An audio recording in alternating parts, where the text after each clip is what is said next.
What's up, y'all? We are back with another edition of DNVR Avalanche Live. I'm Justin Michael. I go by J Mike around these parts. We got AJ here. We've got the man, the myth, the legend, Eric Lacroix here. Rudo's out for a couple of days, so I'm substitute teaching. We've got a lot to get into, though. We're going to have some fun at the end, talk some sandwiches, get into a nice little heated debate. Probably show how AJ and I are cut from the same cloth in terms of our simplicity with all of this. But how's everybody doing? Good, man. I view the first half of this show as a nuisance and the last half of this show as a joy. And substitute teaching is a really good way to put it because the day Rudo leaves, we decide let's draft some stupid stuff. So that's fun. That's delightful. So basically, if Justin is a defenseman and Rudo, you and me are forwards, like Rudo's the adult on the line, to use your language, right? Yeah, definitely. It's a scary thought. Gone. Now this is turnover central. Like, let's go. BLT's all over, buddy. Yeah, but we might get a breakout goal or two. We'll get one highlight in there somewhere along the way. We've got a lot to get into, despite it being July and a slower time on the sports calendar. At least the content gods have blessed us with a couple of decent, topics in the hockey world to dive into. Issac Howard, one of the top prospects in the NHL, gets shipped off to Edmonton. Tampa trades him in a deal for Sam O'Reilly. Each team probably they're their top respective guy. I guess just what's your instant reaction to this, AJ? Yeah, I've never really been a big Sam O'Reilly guy. He's going to need a long runway to develop, and I think that was why Edmonton was comfortable making this move and why Tampa Bay is also comfortable with it. Knowing that Issac Howard is ready to jump into the NHL. The only reason he was set to go back for another year in college hockey was because he wasn't going to sign with the Tampa Bay Lightning. He just wasn't going to. Eric will get into the contract stuff here in a sec, but just in terms of the talent, I think it's a really smart bet by the Oilers. If Howard can play the way that a lot of people believe that he can, then they get a young player for on an ELC that can help them cost efficiently. I dinged their offseason because of how much talent they lost, and then they made that trade like 2 hours later. So cool. Thanks for listening, I guess. Do you view him as a day one starter? Like, is he a guy that night one can go out there and be in the lineup? Yeah, he'll be in their lineup. He'll be in their opening night lineup. If only because who else will be at this point? They've lost so much from it that there are obvious holes to plug there, and Howard wasn't going to go to a place. He's not going to leave college hockey to go play in the AHL. Just wasn't part of the plan for him. He used his leverage in order to get to a place that he was going to be able to play in a place that was going to give him the money that he wanted. And, I think this is given the leverage that they had, Tampa Bay did a pretty good job here. Teams could have really held him over the barrel, and instead Tampa Bay comes out with a good prospect that they can afford to wait on. So I'm with it. Is NIL a factor here from a leverage standpoint? And I know you're about to get into all the contract stuff, but it feels to me like if you were Howard in this situation, like you have more of a legit, well, I mean, I can go make six figures and playing in the Big Ten still. Yeah. We'll get into the Gavin McKenna, which is a totally different deal. Like, yeah. But Issac Howard was getting, obviously, the Big Ten money, which schools, we'll get into that, like DU, BU, anybody else. Like they can't get into that dogfight. I mean, whatever. But as far as Howard's concerned, like I'm not. I think he was a fine player, right? And TDP, and then went to was it Miami of Ohio? Was average, right? And then transfers to Michigan State. Obviously did well this year. Did I think he was going to win the Hobie? No. I really thought Leonard was going to win it. With that said, kudos to him. There you go. Awesome. Congrats. He won the Hobie. If you look at, I mean, Hobie Baker over the years has been, Avalanche wise, you got Chris Drury back then that, immediate impact in the NHL, right? But over the years, there's been some weird ones. Of course, Kel McCarr, awesome. And if you look at Celebrini last year, great. Then Fantilli going to be a great player. Then was it Dryden McKay, the odd goaltender, older goalie. So doesn't look like he's going to have an NHL career. Cole Caulfield, Perinovich, just scratching a little bit the surface of trying to be an NHLer. McCarr, then you had that took him 6-7 years before becoming a regular in the NHL. Will Butcher, Avalanche fans, Will Butcher. Do you people? I know you probably liked him. And then Big Daddy Jimmy Vesey. You know what I mean? Jimmy was, with the fanfare, everything was supposed to be, and he's had a solid NHL career. Like I said, hoping the Avs sign him. I've said that before. With that said, Hobie Baker for me is, I always say that. It's like, great, good for you. Now it's the NHL. Can you play in the NHL? Sometimes you can, sometimes you can't. Howard, I think, was in a position to late first round pick. What was he, like 31 or 30 or something like that, right? Or was that? What was 31? Yeah. Yeah, they're both like late first round picks, right? Yes. I don't know much about Sam O'Reilly, honestly. I don't know him at all, actually. I'm not gonna lie and say I've seen him. I like his speed. I have no idea. Now Howard, I've seen. Yeah. Do I think it's gonna translate right away at the NHL level? I don't know. I'm not of those people that are saying this guy's gonna be on the Calder ballot. It's a tough league. The NHL is a tough league. Edmonton, like AJ just said, who knows, right? Where they're at, who's going to play on that team, who's going to, where is this going a little bit? Well, they lost like Kane and Arvidsson and, all those types of players, right? So it made sense for them. I like it for Edmonton. I like it for Tampa. I'm a guy of, I think in the front office, you have to have convictions. And they certainly stood by their convictions, meaning that they weren't going to shell out A bonuses to a late first round pick. I know someone with my last name that probably would have stuck to that, back then.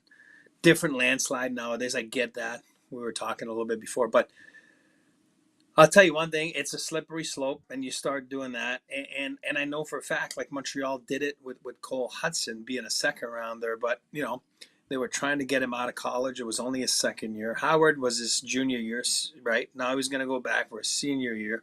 The leverage of, I'll go back, and then you'll lose me for nothing. I think Tampa was willing to let him go back to college if they weren't going to find anyone.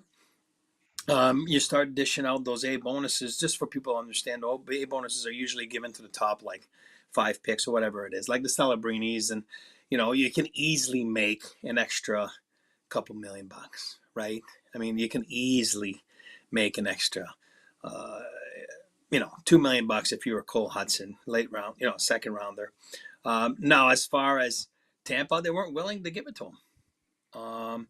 Doesn't sound like a gazillion teams were willing to give it to him too, but it sounded like Edmonton was, and that's why the deal was made. Now, good for you. good on the player, good on everybody. But at the end of the day, we'll see. The leverage of like, hey, whatever it is, until there's September and the puck drops for training camp, then at the end of the day, you haven't done nothing. After 2, 3, 4, 5 games, then they're going to send this guy down the American League. I mean, I'm just saying if things don't go well. And I agree what AJ was saying. I'm sure he asked for guarantees or whatever it is, right? You know, at the end of the day, at the NHL, everything's earned, nothing's given. It's a cliche, but it's so true. So all of a sudden, you know, I don't know. What have you done for me lately? If he goes in there and he struggles, teams aren't going to wait. You know what I mean? And that's just, and I'm not saying he will be a Will Butcher, for example, Hobie Baker. I know he's a defenseman and forward, but, or I'm not saying he's going to be a Celebrini or a Fantilli. I don't know. I think the jury's in the middle, and we'll see what he does. But he's got a little bit of swag to him, right? A little bit of, he's not afraid to to feel good about himself. So we'll see. We'll see what he brings to the table, and we'll see how he does at the NHL level. And good on him, and good on the, obviously the Tampa Bay for finding a taker for him, and good on Edmonton for pulling the trigger. Yeah, AJ, I want to go back to what you said though before, and Eric kind of alluded to it too. With you mentioned that it's going to take a little bit more patience with O'Reilly, and that Tampa, for them, that makes sense much more so than Edmonton. What do you mean by that? Like, why does this deal make sense for these two teams? Can you go a little bit more in depth on that? Yeah, Edmonton has really pushed everything that they have kind of into trying to win absolutely right now. Tampa Bay is kind of in a similar position where they've got an older core there that's trying to win, but with Edmonton, they're trying to get it before Connor McDavid's next contract starts. This is the last year of his current contract. He hasn't signed a new deal. If he re-signs with them, it's going to be 15, 16, 17 million dollars, somewhere in that range, right? And that means that they absolutely have to get it right at the bottom of their roster. So they are a lot more desperate, and that means they're willing to give out performance A bonuses, which, for the record, if you don't know what those are, they're earned. Howard's first year of his deal, he can get $250,000 if he gets 20 goals, 35 assists, 60 points, and a bunch of other random stuff. That's $250,000 each for those bonuses if he gets that. So, and by year 3 of his ELC, it's $1 million for each of those benchmarks. So if Howard becomes the guy that he thinks he's going to become, you could be talking about several $1 million extra. Could be the world's most expensive ELC at that point. You don't normally give those to the 31st overall pick. Schedule B bonuses are the things that you will do with those guys. I know that was a fight with the Avs and Shane Bowers back in the day. Do they want to give them Schedule B bonuses or not? It ended up not mattering. But anyway, so that's the position that they're in, where that was why their desperation to get this guy on their roster, they were willing to give those kinds of bonuses. And that obviously could be scary for them. If he hits, that's going to be a lot of money. It's great. He'll be really good, but it's a lot of money. And Edmonton right now is just in such a cap situation that they have to try and make it all count. They're willing to roll the dice on his $950K base salary this year. Tampa Bay, I think you saw at the bottom of their roster, since they were saying we're not taking that chance. Tampa Bay was going to roll the dice and say we're just not going to do it, and then they go out and they sign a guy like Jacob Peltier for 3 years at $775K. There's a real chance that Jacob Peltier ends up a better NHLer than Issac Howard for the next 3 seasons. And they get Sam O'Reilly, who, by the way, Sam O'Reilly will probably sign his ELC and be in pro hockey before those 3 years are up. So they will be getting immediate return. They will not immediate, but they will be getting returns on that deal before Issac Howard's ELC even ends. So for me, I just think Tampa Bay, this is a really solid deal for them. They get a prospect who's decent. They can afford to wait on him a little bit. They could that restocks the cupboard. In the meantime, they get a guy like Peltier at the bottom of their roster. Howard goes a place where he's going to get everything he wants. So good luck to him. None of us know how it'll ultimately turn out, but on day one, I feel like both teams are pretty happy. Not Peltier, but O'Reilly. You Yeah. said Peltier. Yeah, well, I mean, Peltier, they signed Peltier to be Oh, no, their you're right. immediate guy, Right. Still to mad be that the guy on their roster right now, and O'Reilly will be that guy you're down right. the road. Yeah. All right. 3 straight 20-plus goal seasons for O'Reilly in the OHL. So there's something to work with there. Yeah, he's not a bad player. He's a decent prospect. He's just one that needed a lot of work, so it's going to take more time. I think Edmonton was like, hey, we don't want to wait. It's the same thing that we're seeing in Colorado. That's why they traded Cal Ritchie. They just think he could be We don't really have time good. for that. Yeah. Yep, don't want to wait the 4 years it'll take for him to figure it out in the NHL. That makes sense. All right. We'll keep this rolling. We've got plenty to get into. We're going to have some fun here in a couple minutes, get into a big sandwich debate. Going to talk a little bit about some potential, I don't know, the rule changes with the CHL, and we'll get into the, some of the top prospects and how that could all play out. But let's take a quick break real quick. Let's shout out a couple of our partners, pay the bills, and we'll keep it rolling. Trucks have always been a part of Toyota's DNA. For generations, Toyota's built durable legends destined for greatness and perfect for Colorado. Whether you're conquering off-road trails, hauling the weight of the world, there's a Toyota that's just right for you. Check out the Tacoma, the Land Cruiser's back. They've got 17 models with available all-wheel drive or four-wheel drive like the Epic 4Runner. They also offer more low and zero-emission vehicles combined than any other automaker to give customers numerous choices to reduce their carbon footprint. 16 hybrid vehicles to choose from, like the Tundra iForce Max hybrid truck. Toyota SUVs, though, they take command, on the road and on the trail, so you can explore the road less traveled without sacrificing smooth city rides in SUVs like the RAV4 and Grand Highlander. Visit your Front Range Toyota stores at a location near you. AutoNation Toyota Arapahoe and Centennial, Corwin Toyota in Boulder, Groove Toyota in Littleton, Mountain States Toyota in Denver, Stevenson Toyota East in Aurora, and Stevenson Toyota West in Lakewood. Toyota, the official vehicle of the Colorado Avalanche and the official vehicle of DNVR. Let's go places. If you're looking for banking that plays at your pace, whether you're tailgating, grabbing some snacks at intermission, or catching the game from the couch, First Bank is in your corner. With their secure, easy-to-use mobile banking app, you can check your balance with the tab for Stadium Nachos. Stay on top of your money anytime, anywhere. It's like having a financial MVP right in your pocket. Here's the play that pays. You can earn $300 when you open a new First Bank checking account. Use it to secure tickets to an Avs game this fall. Maybe you want to go to a Pios game.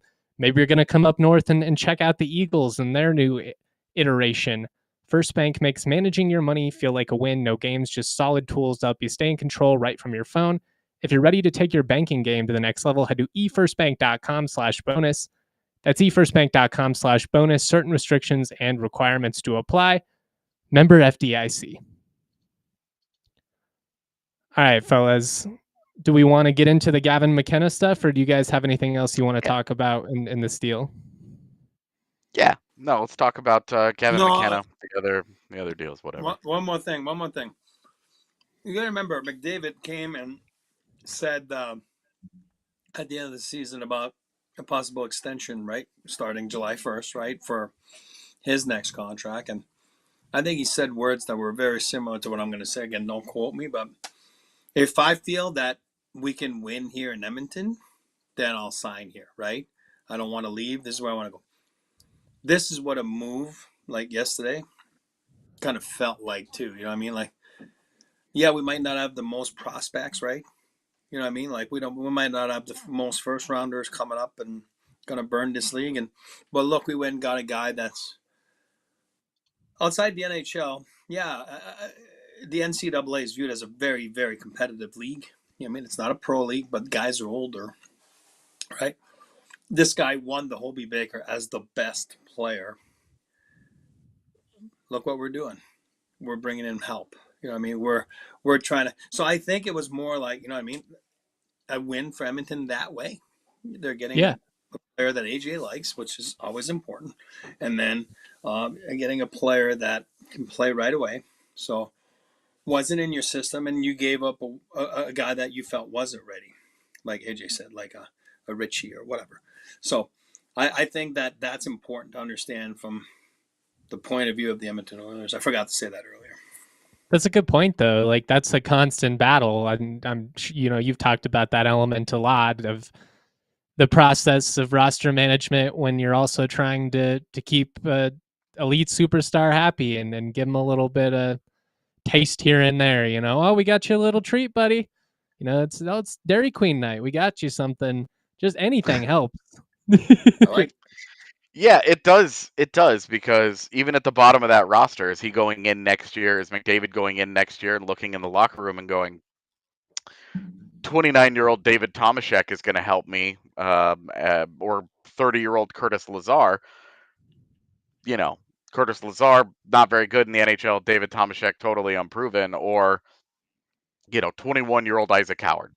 Like, which guy is a better bet? Which guy do I think is going to help us get there?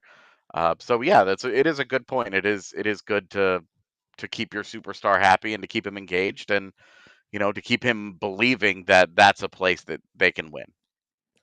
Kind of off of that, as somebody who is in the college football and college basketball world, obviously quite a bit, there's nothing the fans love more than the what if conversation. The prospect of what this guy could be is so much more exciting than somebody who we've already seen, and yeah, he's fine, but this guy could be something special. Let's talk about a guy who Everybody could loves a potentially mystery be box. special. Yeah, that's true. Kovalenko. Yeah. Gavin McKenna, the potential number 1 pick in the 2026 draft, he's committed to Penn State. I'm sure most of the audience is familiar with that, but considered the highest rated recruit in NCAA history, 6-foot winger, 129 points for the Medicine Hat Tigers in Alberta this past season, led them to a WHL title. This seems like a pretty significant move. Like, obviously the rule changes have allowed for this to happen. But kind of going back to what I mentioned earlier, and I kind of spilled the beans a little too prematurely at that point, but I do think this is at least somewhat a product of the NIL stuff and these top prospects having a chance to make substantial money, especially for some of these programs in the Big Ten, who, if they decide we want to spend some of that football money on a sport like hockey, they're not putting anything into basketball right now.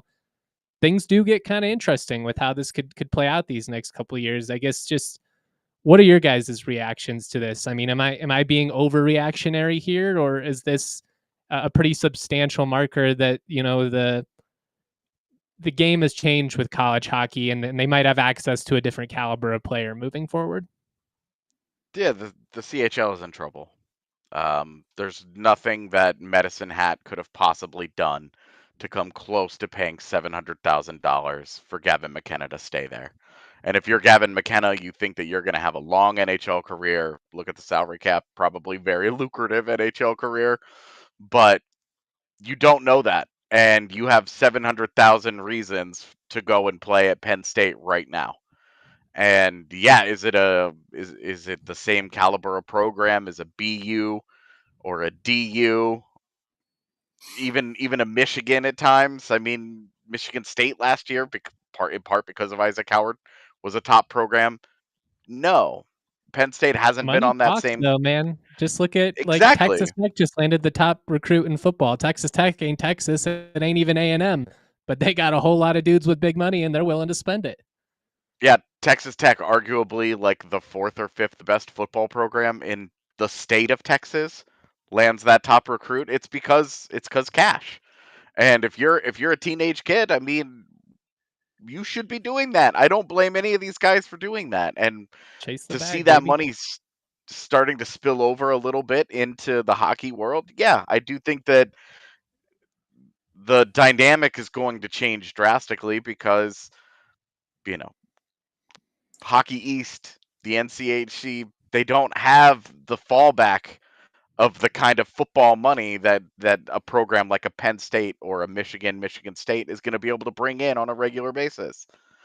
Is this Look, bad for thank God. DU and BU and programs like that, who certainly have money? Like, DU they've got an alumni base that's doing pretty well for themselves, but I don't. It's also a significantly smaller alumni base, given that it's a small private school. It makes life harder. I'll let Eric get into the college hockey dynamics, because he knows them a lot more intricately than I do. But with Gavin McKenna, he's a special talent, and this is great for college hockey. It's real bad for the CHL, because we've seen something like 200 players, around 200 players, have left the CHL to go to decide to go and commit and play for college programs. This is, I mean, that rule change might have had the accidental, oh, we're gonna kill the CHL, and that's a shame. I mean, those guys are rock stars in those little towns. You know, Medicine Hat, Gavin McKenna walking around in Medicine Hat, he's a superstar there. You know, those guys get to be kind of big man on campus before they ever even get to a real campus in the tiny Canadian towns in which they get drafted to, and they go through this process. And there's something that I've always found very charming about the CHL, and I don't mean that in a condescending way. I mean that in a genuine, I think this is super cool, but it's a really bad development for the CHL. It's like me with Big Sky football, like Montana State. That's epic, but it's tough when those bigger schools start. Shoot, even CSU come trying to swim in these waters with some of these other schools. What's your reaction to all this, E, and what's kind of the impact on the NCAA, the CHL? Just like, what are your thoughts on all this? Yeah, I think, wow, we haven't seen the last of anything. I think we're just scratching the surface, and that certainly is a bomb. The McKenna signing. Um, I think there's a lot of uncertainty for a lot of teams, whether you're in the CHL or you're in the NCAA or your agents or your NHL teams. It's a little bit muddy waterish, right? You know what I mean? I think it will take a couple years to figure out. It sounds like they figured out at least the on the new CBA of the NHL about your rights of a player. Right now, it's universal, 2022, depending when you get drafted. I'm not going to get into that, but you know what I mean. So there's so many things. It's not just that. Obviously, that being the biggest one. When does the NHL keep your rights till nothing else matters if that wasn't fixed? So they fixed that. 700 grand, like first and foremost, you know what? Good on Penn State. Honestly, they made the Final Four last year. Guy Godowski, I play with him in the minors. Great guy. I talked to him about a month ago. Said to me he was big, big game hunting. Did I think it was McKenna? No, I think it was the other guy that they just signed another guy that was in the first round too. I thought that was him. Was it Smith or? All the names are all the same right now, but there's another one that committed to Penn State about 2 weeks ago, first rounder from this past draft. So I thought that's what he was talking about. And then start talking the last few weeks. Oh, McKenna, he might go to Michigan or Penn State. Yeah, Big Ten money, DU. Like no chance to compete with that. Even if donors or whatever, you're getting into that's real money. I mean, that is not like NIL, like, we'll give you 50 grand, like Hockey East or NCHC or whatever. You know what I mean? You're talking about like 700 grand. And it's like, whoa, this is the start of something. You know what I mean? So now, can you blame the guy? Absolutely not. He was toying with people there last year. He would have toyed with them next year.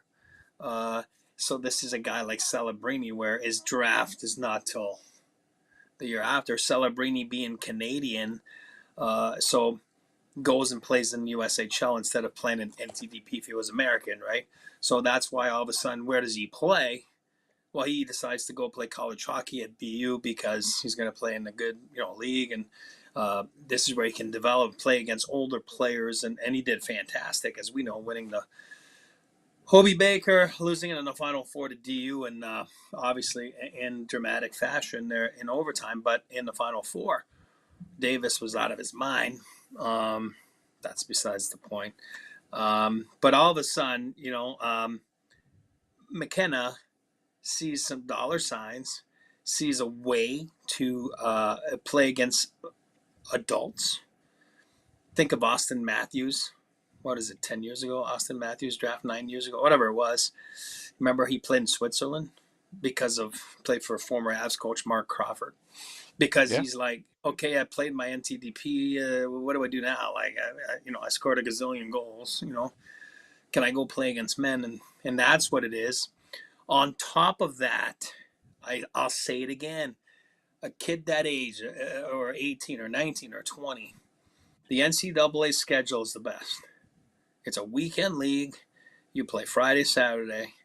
You got all week to get in the gym, where you don't get those opportunities in the CHL. I don't want to hear it. It's not true. The way the schedule is, and the travel, and you're everywhere. And the facilities, I'm sorry. North Dakota, just Google it if you want. Go to North Dakota. Like, look at their facilities. It's ridiculous. They're better than NHL facilities. DU's facilities, outstanding. All those places, Penn State, they have everything at their disposition to get better, to develop, to be ready for the next level, which is the NHL. We're talking about those high-end guys like, McKenna, Celebrini. So I think the schedule is favorable. I think the environment is favorable, and I'm not against the CHL. I didn't blame the CHL, but I've always loved it.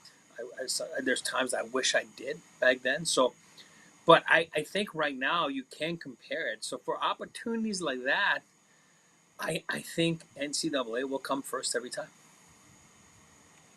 Some good comments in the Toyota chat here from Brad, who says, I mean, the CHL has also seen an influx of younger players who are planning on going to the NCAA anyways.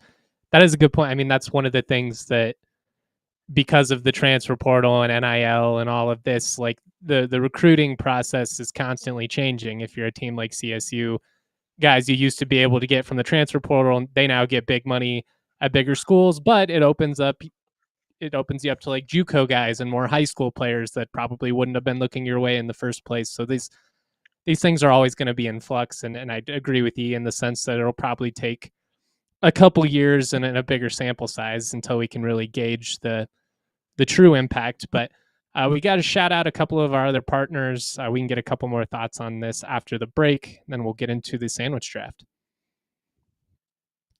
If you are heading out on your next summer road trip, order at raisincanes.com or on the Canes mobile app to satisfy your chicken finger fix in a snap. At Raising Cane's, every chicken finger is a hand-battered and cooked to order. Every crinkle-cut fry is crispy and perfectly salted. Every Texas toast is buttered to perfection, and every Cane sauce is made in restaurant each day, ready to be dipped in. Are you hungry yet? Get your order today at Cane's. Keep the road trip going. Raising Cane's chicken fingers. One love. I am hungry now. That worked on me. That's some solid ad writing from Cane's. Just like your favorite team needs home ice advantage, your home needs a home floor advantage, and Empire Today can help you get it. Empire Today has flooring experts, dedicated flooring professionals who focus on flooring every single day. Look, y'all, you've all been to a box store. You're wandering aimlessly. If you're somebody like me, you're probably in over your head trying to do some project. You ask for help. You hope to God that the person you're talking to knows what they're talking about. But it's just no guarantee. Just because they're in the flooring department doesn't necessarily mean they know what they're doing. That's never going to be the case with Empire. When you work with them, you are working with people who live and breathe flooring, true experts at their craft. Schedule a free in-home estimate today because some things are just better at home. DNVR listeners can receive a $350 discount. You heard me, $350 discount when using that promo code DNVR. Restrictions to apply. Visit EmpireToday/DNVR for full details. All righty. We're going to get into the sandwich debate here. We'll talk about the top 50 lists that inspired all of this. Have some real beef with some of the omissions and some of the, I don't know, a cheesesteak's not a top 20 sandwich. Come on, what are we doing here? But let's put a bow on all this. What are your kind of final thoughts on this and the potential impact, guys? Really looking forward to seeing Gavin McKenna in college hockey. That's going to be a lot of fun. I'm excited for that. He had absolutely nothing left to do in the CHL other than just wait, so he's going to go to a bigger, tougher league, better competition. Great. And Brad's right. Brad on the comment right there. It's going to hurt I don't know about the USHL, but definitely the BCHL, AJ, OJ, and AHL. All those leagues are going to get hurt by what's happening. Max had a little buddy growing up, one of his best friends, and it's the Bantam draft, right, in the U.S. of the WHL, and which is so early. It's so stupid, but whatever. What do I know? And then all of a sudden, you get intrigued and you leave for the dub. You're 16 and you had to make a decision, right? Because you're like, hey, buddy, you'll never be able to play college hockey if you do this, And they're like, yeah, okay, I'll make a decision. So this year happens to be if you're an 04 or whatever, and you were an overage last year in the WHL, for example, Max's buddy. It works out great because it's like, oh man, really didn't go anywhere. I wasn't going anywhere. Didn't get drafted. Didn't have an opportunity to go anywhere after this year. He played 4 years of WHL. Great experience. That's not what I'm saying. But where do I go? You still have so many years of development. The list goes on. Steven Reinprechts of the world. Like, oh my God, I can list. I mean, NHL roster players, every team, they develop like 20, 21, 22. All of a sudden, like, where did this guy come from? That's why this league has got more undrafted players than outside of first and second rounders. It's undrafted players, what this NHL is made out of. So all of a sudden, kid is now able to go to get a full ride and play college hockey this year. It's kind of like, oh my God, it's an act of God, right? So how awesome is that? For things like that, for players like that. And I'm not saying he's a bad player. I'll never say he's not going to play in the NHL. I have no idea. But from 16 to 20, you're a kid. You're an absolute kid. Yeah, we're talking about McKenna. We're doing a show today on McKenna because it's the exception, right? Celebrating the exception. 99.9% of that league is not that, right? It's like, but this is the mentality we have, right? We are a what do you call that? Highlight generation, right? With Instagram and ESPN, that's what we do, right? We watch that, but at the end of the day, it's going to benefit a lot of people. It's just a little bit mixed up. I saw somebody else today, Minnesota Wild pick, just all of a sudden he's going to somewhere, I don't remember, one of those Big Ten schools. But things are going to change, especially here after development camps. Players, teams, agents are going to sit down with guys and say, what's your plan? And then all of a sudden, well, they're like, we're not sure. Well, we'd like to maybe look at the NCAA route, and then all of a sudden, they don't know anyone, and then all of a sudden the team is like, no, we have a good connection with, whatever, University of Denver, because we have players that go there, let me make a phone call for you. And teams, the way they recruit will be so different, and they started last year. They'll keep themselves open for spots too, for new guys coming in and roster spots and some money, scholarship money. Forget about the crazy money. I'm talking about scholarship money, just the regular scholarship money. So yeah, it'll be interesting to see. I think we'll need a few years to figure out how this is going and what's the norm, but we'll see. It's only starting. Yeah, it is going to be interesting to see how it impacts the recruiting process, especially. I think just in, like, as you mentioned, you see a lot of that in college football today of just we got a couple open spots, but let's see who might be available come April or May. Let's see who might realize they aren't going to go to a Power 4, or they aren't going to go to the NFL, all that fun stuff. But let's get into the stuff that everybody came for, obviously, our sandwich commentary. It is July, after all, the deadest time of year on the sports calendar. I write the newsletter every day. We're really stretching thin in terms of relevant topics. There's only so many ways I can bring up the Rockies and not just write like the most depressing things you've ever heard. We're trying to keep it light. We're trying to keep it fun.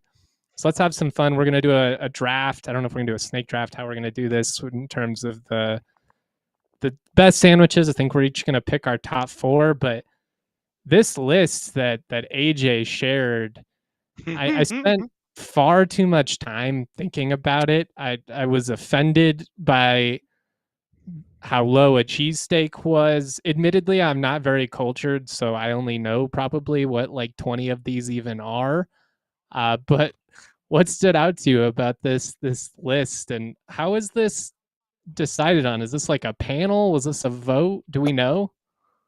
I did not go into the specifics of this list. It did derail my entire day yesterday, though. I talked about it. I talked about it with the girlfriend's family.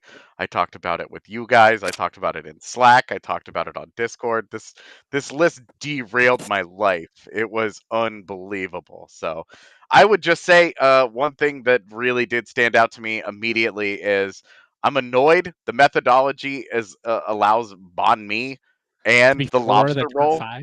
Yeah. to be on there. They're both on there collectively and then separately. You needed to make a choice. You needed to make it. It's either on there collectively or separately. You can't have both of them. That is absurd. So that annoyed me. I don't mind. I don't mind banh mi being as high as it is because it's It's a great sandwich. so good.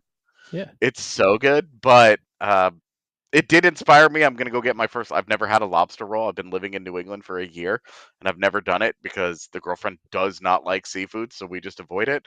Girlfriend's out of town. I'm going to get seafood. It's party time for me. So I'm very excited about that. But the methodology being frustrating and was my number one takeaway. But also a few of these things like bagel and lox. What? That's not even the best meat you could put on a bagel. I just it was honestly like it's never something I've thought about eating more than the first time I tried it, where I was like, okay, that exists. And for it to be number 44 in the world kind of blew my mind. Eric, you're a Canadian guy. What's a Montreal smoked meat sandwich?